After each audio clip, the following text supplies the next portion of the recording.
el sentimiento no lo han podido saber. El más claro proceder y el más ancho pensamiento, todo lo cambia el momento.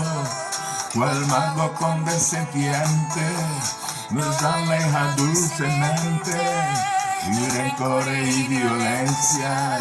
Soy el amor y su ciencia nos vuelve tan inocentes.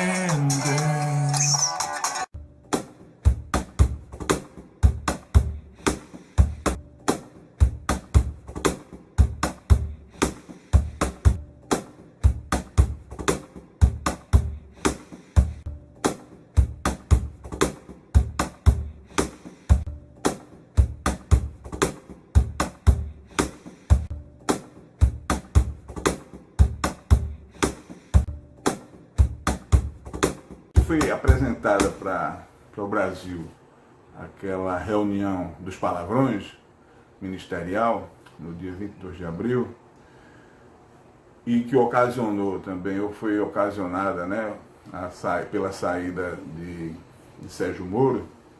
Logicamente que o governo federal de Bolsonaro sentiu um grande abalo, por duas razões pelo menos, né? 18 meses dentro do governo, compondo com o governo, tendo deixado de ser juiz para fazer a sua carreira política e sendo um super-ministro do governo Bolsonaro, Moro detém muitas informações que, logicamente, vai repassar ou deve repassar para os seus apoiadores, para que eles possam depois jogar suas munições contra Bolsonaro. Então, a saída de Moro não só alimenta a Globo com informações, mas também deixa a Globo mais livre para atacar, porque agora não atacará alguém como o Moro, que estaria compondo o governo Bolsonaro.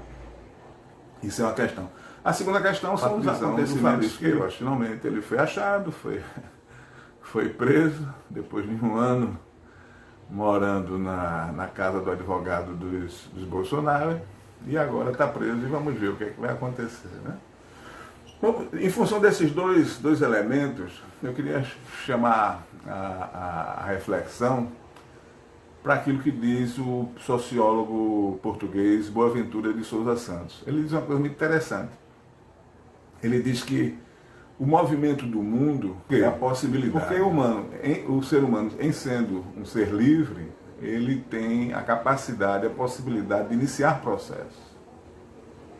Ele tem a possibilidade, porque ele tem autonomia para comandar, e ele tem a possibilidade, porque ele tem a capacidade de agir, né? Então essas duas dimensões fazem com que o sentido da política seja justamente a liberdade humana. É no espaço da política que a liberdade humana é exercida, justamente na possibilidade de criar mundos novos em função da percepção ética que os humanos podem ter daquilo que deveria ser e não é, e daquilo que é e não deveria ser. Nesse horizonte limitado de possibilidades, Boaventura de Sousa Santos chama atenção para uma questão, que a gente não deveria desperdiçar a oportunidade única de uma transformação específica que o momento presente oferece. Então, e Boaventura ele define essa possibilidade em três momentos.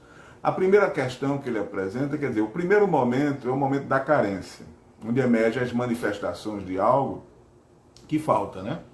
Então a carência é o domínio do não.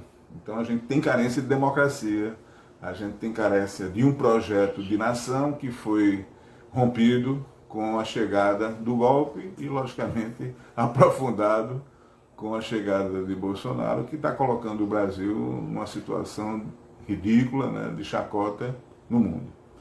Esse é o primeiro momento. Mas existe o segundo momento, que é o momento da tendência. E é esse que a gente parece estar vivenciando. É onde começam a se clarificar processos e sentidos. A tendência é a compreensão do ainda não. Ou seja, a compreensão no presente de uma possibilidade incerta, mas nunca neutra. Então, a não neutralidade dessa possibilidade implica que quem vai dar sentidos são justamente os agentes, os atores, os sujeitos que vão estar à frente, né, da construção de um novo mundo possível, de uma nova realidade possível. E o terceiro momento que Boaventura nos lembra é o momento da latência. O que é isso? É onde se apontam os caminhos a serem trilhados no processo de mudança, né? A latência, inclusive, é o momento do nada ou do tudo, né? Uma vez que a possibilidade pode redundar em uma frustração, mas também numa esperança.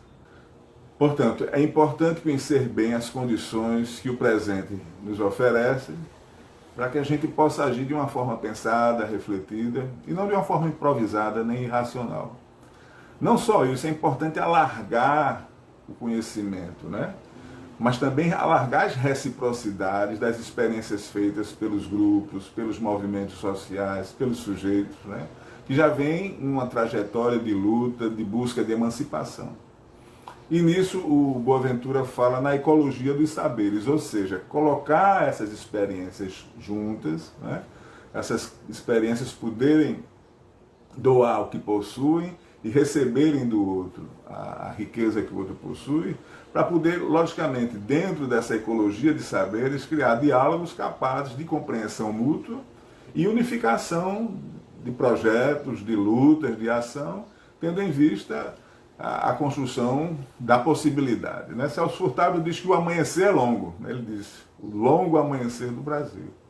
Então a gente não pode pensar que uma conquista de uma possibilidade democrática madura, estável, dinâmica, né? Pungente no Brasil é um processo de um dia, e não é um processo de uma pessoa só, é um processo de todos nós. Então a gente queria concluir essa conversa de hoje, esses 4 minutos de prosa, colocando nessa perspectiva de vamos voltar para casa, vamos retomar o rumo da nossa democracia perdida, logicamente com novos conhecimentos, a partir dessas dores, desses traumas que a gente tem vivido, mas que vão nos fortalecer, né? Vão dar mais músculos para nós, para que a gente possa rumar a uma democracia ainda mais madura do que aquela que a gente deixou para trás.